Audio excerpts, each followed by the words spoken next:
49 మందికి 32,17,600 రూపాయలకు సంబంధించిన చెక్కులు సీఎం రిలీఫ్ ఇవ్వటం జరిగింది.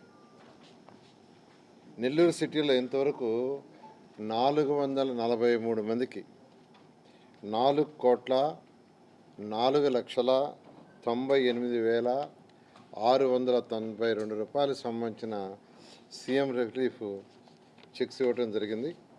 ఎవరైతే పేదలు నిరుపేదలు ఉన్నారో వాళ్ళు అనేక హాస్పిటల్స్లో ట్రీట్మెంట్ తీసుకున్నప్పుడు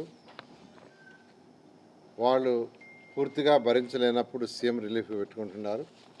గౌరవ ముఖ్యమంత్రి గారు ఈరోజు అటువంటి పేదలు వాళ్ళ చుట్టూ వీళ్ళ చుట్టూ ఆఫీసుల చుట్టూ తిరగకుండా డైరెక్ట్గా సీఎం రిలీఫ్కి ఎమ్మెల్యే ద్వారా పెట్టించుకుంటే వెంటనే ఎమ్మెల్యే ద్వారానే చెక్కుల రూపంలో పంపించడం జరుగుతుంది. ఆ నేపథ్యంలో ఈరోజు 49 మందికి 32,17,600 ఇవ్వటం జరిగింది. నా కాన్స్టిట్యున్సీలో ఇంతవరకు 433 మందికి ఈ 4,04,98,692 రూపాయల చెక్కుల రూపంలో పేదల నిరుపేదలకి ఆరోగ్యాన్ని బాగుపరుచుకునేందుకు ఇచ్చినందుకు గౌరవ ముఖ్యమంత్రి గారికి నేను ప్రత్యేకంగా ధన్యవాదాలు తెలియజేస్తున్నాను. అదేవిధంగా నెల్లూరులో ఎవరైతే పేదలు నిరుపేదలు ఉన్నారో ప్రతి ఒక్కరికి యాక్చువల్గా కంటి విషయంలో ప్రతి ఒక్కరికి చూపు అనేది ఇంపార్టెంటు. పేదలు నిరుపేదలు జనరల్గా నెగ్లెక్ట్ చేస్తుంటారు.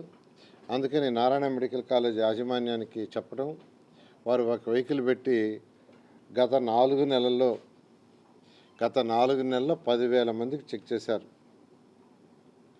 10,000 మందికి చెక్ చేశారు. దాదాపు 5,000 మందికి పైగా వాళ్ళకి కళ్ళద్దాలు ఇచ్చారు. అదేవిధంగా డెంటల్లో కూడా 5,000 మందికి డెంటల్ ట్రీట్మెంట్ చేశారు. ఈ విధంగా ప్రతిరోజు ఒక 100 మందిని యాక్చువల్గా ట్రీట్ చేస్తున్నారు. వారిని కూడా నేను ప్రత్యేకంగా అభినందిస్తున్నాను. అంతేకాకుండా మీకు అందరికీ తెలిసిందే, నెల్లూరులో అనేక డెవలప్మెంట్స్ జరుగుతున్నాయి. 1 కాదు 2 కాదు, రోడ్స్ ఎండ్ టు ఎండ్స్ కావచ్చు, డ్రింకింగ్ వాటర్ కావచ్చు, లైట్స్ కావచ్చు, యూజీడీ కావచ్చు. యూజీడీకి సంబంధించి కూడా మెజారిటీ యూజీడీ అయిపోయింది. ఏదైతే బ్యాలెన్స్ ఉందో దానికి కూడా శాంక్షన్ అయ్యింది. ఆ వర్క్ కూడా జరుగుతుంది. ఇవన్నీ కూడా డిసెంబర్ ఎండింగ్ లోపల పూర్తి అయ్యేటట్టుగా ప్రతి ఇంటికి యూజీడీ కనెక్షన్ ఇచ్చే విధంగా అది కూడా ఏర్పాటు చేసాం. పేదల నిరుపేదలకి సబ్సిడీలో అంటే వాళ్ళే కనెక్షన్ ఇచ్చుకుంటే ఇబ్బంది లేదు. మనం రోడ్లో లైన్ వేసాము, దానికి వాళ్ళ ఇంటి బాత్రూము, టాయిలెట్, కిచెన్ నుంచి కనెక్షన్ ఇచ్చుకోవాలి. అది వాళ్ళు ఇచ్చుకున్నా ఇబ్బంది లేదు. మేము ఇచ్చుకోలేము, గవర్నమెంటే చేయమంటే గవర్నమెంట్ చేస్తుంది. అయితే పేదలు నిరుపేదలకి దాంట్లో కూడా సబ్సిడీ ఇవ్వాలని యాక్చువల్గా కమిషనర్కి ఆదేశించాను. వాళ్ళ యొక్క కౌన్సిల్లో పెట్టుకొని రిజల్యూషన్ చేస్తే పేదలు నిరుపేదలు ఎవరైతే ఉండారో వాళ్ళు కట్టే ట్యాక్సులు దాన్ని బట్టి ట్యాక్సుల స్లాబ్ని బట్టి వాళ్ళందరూ కూడా సబ్సిడీ ఇచ్చే విధంగా నిర్ణయించడం జరిగింది. ఓకే.